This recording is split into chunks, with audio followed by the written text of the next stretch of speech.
नमस्कार दोस्तों, मैं निशांत प्रभाकर, असिस्टेंट इंजीनियर यूपीवीसीएल, आप सभी का अपने चैनल अप्लाइड स्टडी पर हार्दिक स्वागत करता हूं। अभी हम लोग जूनियर इंजीनियर और असिस्टेंट इंजीनियर के लिए जो सिलेबस के अकॉर्डिंग सब्जेक्ट्स हैं उनके कॉन्सेप्ट डिस्कशन करते हैं। ये हम लोगों का इनिशिएटिव है ऑनलाइन फ्री एजुकेशन प्रोवाइड करने का। तो अगर आपको हमारा ये इनिशिएटिव अच्छा लगा हो तो हमारे चैनल को आप लाइक, शेयर एंड सब्सक्राइब जरूर करें। आज हम लोग टॉपिक वाइज सीरीज में देखेंगे Faraday's law of electromagnetic induction.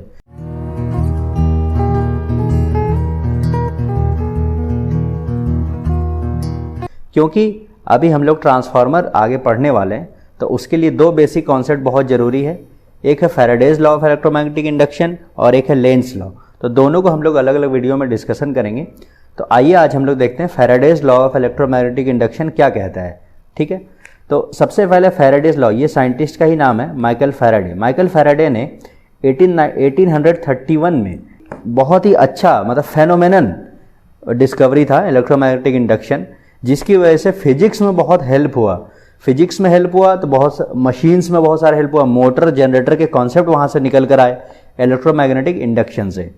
मतलब कि मैग्नेटिक फील्ड में कैसे फ्लक्स जनरेट हो रहा है, कैसे वोल्टेज इंड्यूस हो रहा है, वोल्टेज आ रहा है तो करंट फ्लो हो रहा है। तो Faraday's law of electromagnetic induction बहुत ही अच्छा मतलब ऑब्जर्वेशन था, एक्सपेरिमेंटल ऑब्जर्वेशन माइकल फैराडे का, जो कि मशीन के लिए बहुत इंपॉर्टेंट रहा। तो अभी हम लोग देखेंगे कि जो फैराडेज लॉ है इलेक्ट्रोमैग्नेटिक इंडक्शन, उसमें दो फेनोमेना है उसके अंदर। पहला, एक तो कंडक्टर होना चाहिए और उसके अक्रॉस मैग्नेटिक फील्ड है मान लीजिए। ठीक है, तो दोनों के बीच का इंटरेक्शन होना चाहिए। ठीक है, कंडक्टर पर मैग्नेटिक फील्ड होना चाहिए। दूसरा कि इसकी वजह से एक ईएमएफ जनरेट होगा। तो ये दो फेनोमेना हम लोग देखेंगे। ठीक है, इन दो फेनोमेना को हम लोग कहते हैं कि Faraday's first law and second law respectively. मतलब कि जो पहला इंटरेक्शन वाली बात करेंगे कंडक्टर और मैग्नेटिक फील्ड को, वो फर्स्ट लॉ हो गया, और जो ईएमएफ जनरेट हो रहा है मैग्नेटिक फील्ड की वजह से, उसको सेकंड लॉ कहेंगे। अब देखिए Faraday's first law of induction क्या कहता है। Faraday's first law of induction कहता है कि कोई भी वायर एक मैग्नेटिक फील्ड में रखा हो तो एक इलेक्ट्रोमैग्नेटिक फोर्स इंड्यूस होगा, मतलब ईएमएफ। जो ईएमएफ अभी आगे हम लोग देखेंगे, तो इसी प्रोसेस को इलेक्ट्रोमैग्नेटिक इंडक्शन कहते हैं। फैराडेज फर्स्ट लॉ बस इतना कहता है कि किसी भी वेरिंग मैग्नेटिक फील्ड में, वेरिंग मैग्नेटिक फील्ड का मतलब क्या है कि मैग्नेटिक फील्ड टाइम के साथ चेंज हो रहा है, स्टैटिक नहीं है। It's a varying magnetic field, varying magnetic field. तो अगर वेरिंग मैग्नेटिक फील्ड में किसी भी कंडक्टर को रखेंगे तो उसमें इलेक्ट्रोमोटिव फोर्स, जिसको ईएमएफ कहते हैं, वो इंड्यूस होगा। ठीक है, ये फैराडेज फर्स्ट लॉ है। तो इसका मतलब क्या हुआ, इस एक्सपेरिमेंटल फिगर में आप देखिए, तो इसका मतलब क्या हुआ, इस एक्सपेरिमेंटल फिगर में आप देखिए, ये हमारा कंडक्टर है, ये मैग्नेट है जिसमें नॉर्थ और साउथ पोल है। ये हमने मीटर लगा रखा है जो करंट सेंस करेगा कि करंट जैसे फ्लो हो रही है तो मीटर रीडिंग दे देगा। अब आप देखिए, या तो आप कंडक्टर को मूव करवाइए या मैग्नेट को मूव करवाइए, या तो मैग्नेटिक फील्ड जो होगी वो खुद वेरिंग होनी चाहिए, मतलब टाइम के साथ वो बदलते रहना चाहिए।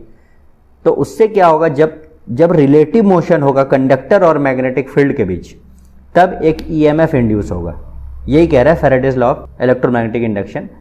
लेकिन इस बात का ध्यान रखें कि static magnetic field will not cause induction. एक रिलेटिव मोशन होना चाहिए किनके बीच, magnetic field and wire, magnetic field और कंडक्टर के बीच। अब Faraday's second law of induction देखते हैं।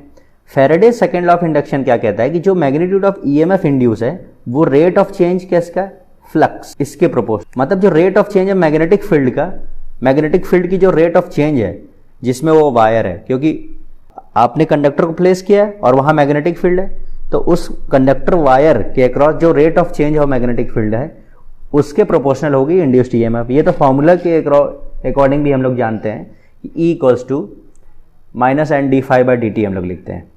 तो फैराडेज फर्स्ट और सेकेंड लॉ मिलाकर पहला लॉ क्या बताया कि आप टाइम वेरिंग मैग्नेटिक फील्ड में कंडक्टर रखेंगे तो इलेक्ट्रोमोटिव फोर्स यानी ईएमएफ इंड्यूस होगा। सेकेंड लॉ ये कहता है कि ईएमएफ इंड्यूस होगा वो प्रोपोर्शनल होगा rate of change of field lines, मतलब rate of change of flux. ठीक है, तो इन दोनों को मिला के जो इक्वेशन निकला है फैराडेज लॉ के अकॉर्डिंग, वो ये निकला है कि E equals to minus N D phi by D t. ठीक है, तो ये इक्वेशन निकला हमारा E equals to minus N D phi by D t. E क्या है, जो ईएमएफ इंड्यूस्ड है, एन क्या है, नंबर ऑफ टर्न्स कितने हैं कॉइल में, और d phi by D t है, d phi by D t मतलब rate of change of flux. Negative sign का क्या मतलब, निगेटिव साइन का इंपॉर्टेंस क्या है कि जो इंड्यूस्ड करंट है वो उस डायरेक्शन में फ्लो करेगी जो मैग्नेटिक फील्ड को अपोज करे।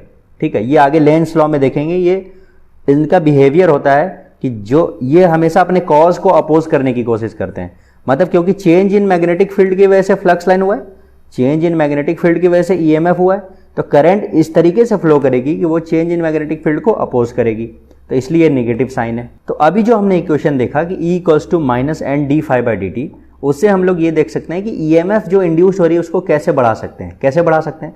सबसे पहली बात, जो E = -NdΦ/dt हमने देखा, तो एक तो नंबर ऑफ टर्न्स को बढ़ा दीजिए।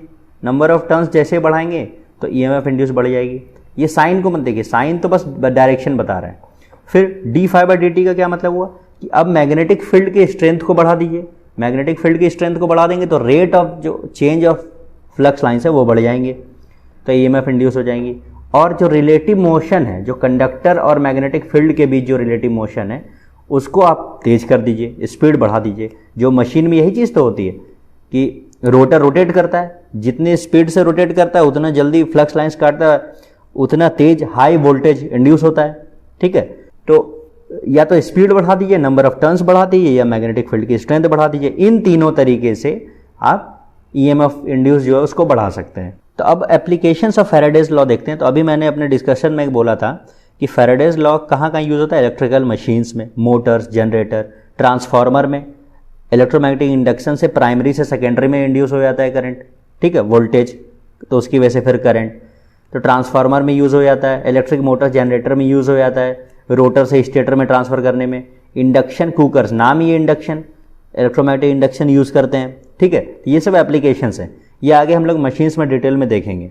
अब हम लोग देखेंगे कि फैराडे ने बहुत सारे एक्सपेरिमेंट्स किए अपने हाइपोथेसिस को प्रूव करने के लिए। उसने क्या किया, एक ये रिंग लिया, रिंग पर दोनों साइड उन्होंने कंडक्टर लगा दिए। ठीक है, कॉइल्स लगा दिए। ये रिंग लिया, दोनों साइड कंडक्टर लगा दिए।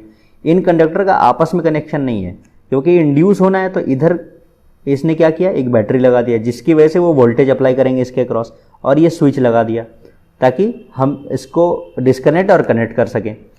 तो ये रिंग है, दोनों साइड इनने अलग अलग कंडक्टर्स लगा दिए। अब जैसे ही ये स्विच को क्लोज कर रहे हैं तो गैल्वेनोमीटर में एक डिफ्लेक्शन आ रहा है।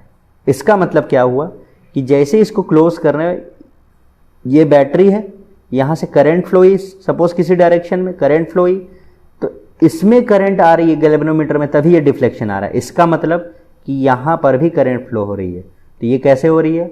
इंडक्शन से। इंडक्शन से इस साइड ईएमएफ डेवलप हो जा रहा है, वोल्टेज, ठीक है, और यहाँ पर करंट फ्लो होने लगी क्योंकि क्लोज्ड पाथ मिल जा रहा है। ठीक है, तो प्राइमरी में उसने करंट अप्लाई किया, सेकेंडरी में करंट इंड्यूस हो गया, मतलब ईएमएफ इंड्यूस हुआ, उसकी वजह से करंट आने लगा।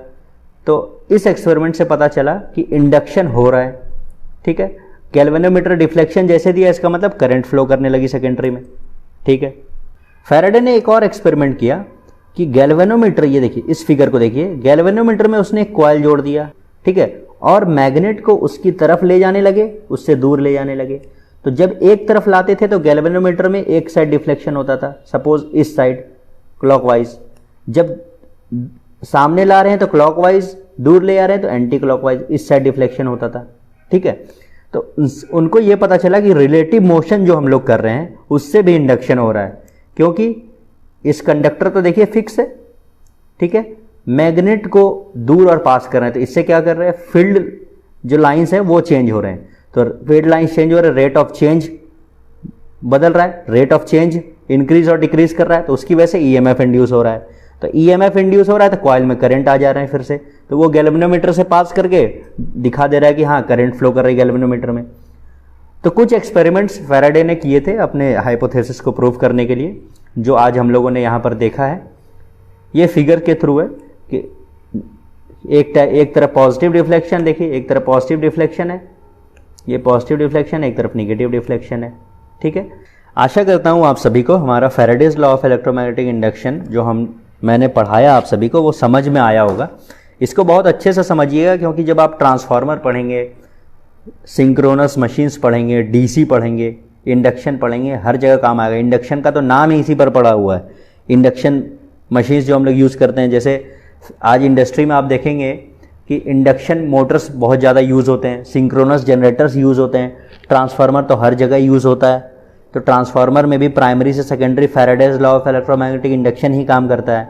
तो इसको आप बहुत अच्छे से समझें। और अगले वीडियो में हम लोग लेंस लॉ पढ़ेंगे। लेंस लॉ को बहुत अच्छे से समझिएगा वहाँ। उसके बाद हम लोग ट्रांसफार्मर पर आएंगे। तो आप हमारे इस सीरीज़ में बने रहिए। हम लोग अभी जेई और ई सभी के लिए ये वीडियोज़ इंपॉर्टेंट है। और हमारे चैनल को आप लाइक, शेयर एंड सब्सक्राइब करिए। उन एस्पिरेंट्स को शेयर करिए जो जूनियर इंजीनियर और असिस्टेंट इंजीनियर एग्जाम्स की तैयारी कर रहे हो। और फिर मिलते हैं हम लोग अगले वीडियो में। तब तक के लिए जय हिंद।